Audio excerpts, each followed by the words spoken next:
मान सरकार की स्वास्थ्य क्षेत्र में 5 बड़े कदम। आम आदमी क्लिनिक की स्वास्थ्य सेवाएं अब घर बैठे व्हाट्सएप पर उपलब्ध। आम आदमी क्लिनिकों में 107 तरह की मुफ्त दवाइयां। आम आदमी क्लिनिकों में 47 तरह के मुफ्त टेस्ट। आम आदमी क्लिनिकों में एंटी रेबीज का मुफ्त टीका। आम आदमी क्लिनिकों में गर्भवती महिलाओं का मुफ्त इलाज। यही है नया पंजाब, जहां इलाज भी मुफ्त और मान सम्मान भी पूरा, क्योंकि लोगों की सेहत है सरकार की जिम्मेदारी। इंडिया गठबंधन का दाव। बीजेपी दलित उम्मीदवार से क्यों डर रही है? जस्टिस रेड्डी ने खोल दी बीजेपी की पोल। मोदी शाह को सबसे बड़ा झटका। उपराष्ट्रपति चुनाव में इंडिया का गेम चेंज। नमस्कार, मैं हूं आपके साथ राखी लांबा और आप देख रहे हैं न्यूज एक्सप्रेस। आज की सबसे बड़ी राजनीतिक पटकथा, सबसे बड़ा दाव और शायद मोदी शाह की नींद उड़ाने वाली चाल।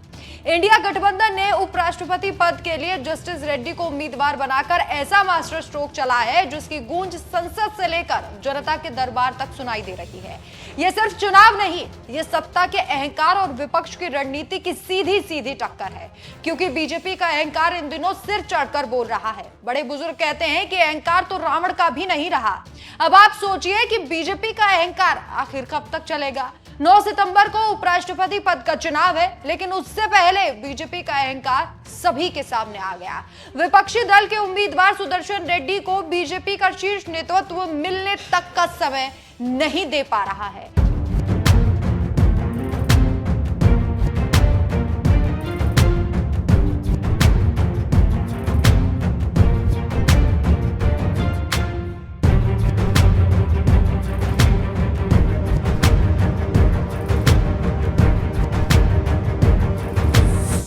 दरअसल हाल ही में रेड्डी का एक बयान सामने आया है जिसने सभी को हिलाकर रख दिया। रेड्डी ने कहा, अगर भाजपा का शीर्ष नेतृत्व मिलने का वक्त दे तो वो उनसे वोट मांगने के लिए तैयार है। ये लाइन अपने अंदर एक बहुत कुछ छुपाए बैठी है। सियासी सयाने कहते हैं कि बीजेपी ने हमेशा उपराष्ट्रपति और राष्ट्रपति जैसे संवैधानिक पदों को लेकर अपनी जेब में इन्हें रखने की कोशिश की, लेकिन इस बार इंडिया गठबंधन ने इस बार की बाजी को उलट दिया है। न सिर्फ एक कद्दावर नाम सामने लाया गया है, बल्कि एक ऐसे व्यक्ति को मैदान में उतारा जिनकी पहचान ईमानदार जज की छवि, दलित समाज की आवाज, लोकतंत्र के प्रहरी। बी सुदर्शन रेड्डी को बीजेपी के लिए एक बड़ा झटका माना जा रहा है। कैसे? चलिए वो आपको इन पॉइंट्स में समझाते हैं। बीजेपी के लिए झटका, दलित वोट बैंक पर असर, नैतिक दबाव, मोदी शाह की छवि पर चोट। सोचिए, बीजेपी सत्ता के तमाम दावों के बावजूद एक जस्टिस उनसे मिलने का समय मांगते हैं, लेकिन शायद जवाब है कि टाइम नहीं है। क्या यही लोकतंत्र है? यह सत्ता का अहंकार है। ये विपक्ष का खेल सिर्फ जीत के लिए नहीं, बल्कि जनता के सामने बीजेपी की पोल खोलने के लिए भी ये योजना तैयार है। ऐसे में सवाल है कि बीजेपी दलित उम्मीदवार से इतना डर क्यों रही है? बीजेपी खुद कहती है कि हम दलितों के मसीहा हैं, लेकिन जब बारी आई तो उनके नेता अनुपलब्ध हो गए। सत्ता की कुर्सी उनके पास है, लेकिन जनता का दिल धीरे धीरे खिसक रहा है। हालांकि संसद में संख्या बल बीजेपी के पास है, लेकिन नैरेटिव इंडिया गठबंधन के हाथ में चला गया है।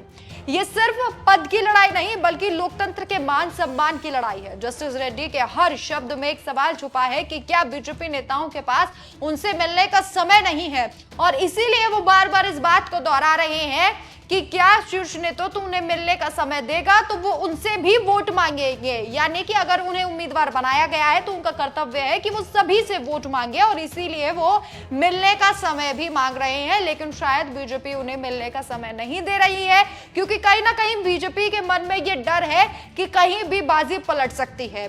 अभी आंध्र प्रदेश के सीएम नायडू को लेकर यह कहा जा रहा है कि चंद्रबाबू नायडू जो है वो क्रॉस वोटिंग कर सकते हैं और विपक्ष का पलड़ा भारी हो सकता है, क्योंकि रेड्डी ने कुछ ही दिनों पहले कहा था कि नीतीश और नायडू दोनों से उनके अच्छे संबंध है। उनके मन में क्या चल रहा है अभी किसी को नहीं पता। यानी कि पासा कभी भी किसी भी वक्त पलट सकता है और तस्वीर हार और जीत की बदल सकती है, संख्या बल भी बदल सकता है। आपकी क्या राय है? विपक्षी गठबंधन का पलड़ा भारी नजर आ रहा है या फिर नहीं? आप अपनी राय हमें कमेंट करके जरूर बताएं। देखते रहिए न्यूज एक्सप्रेस। नमस्कार।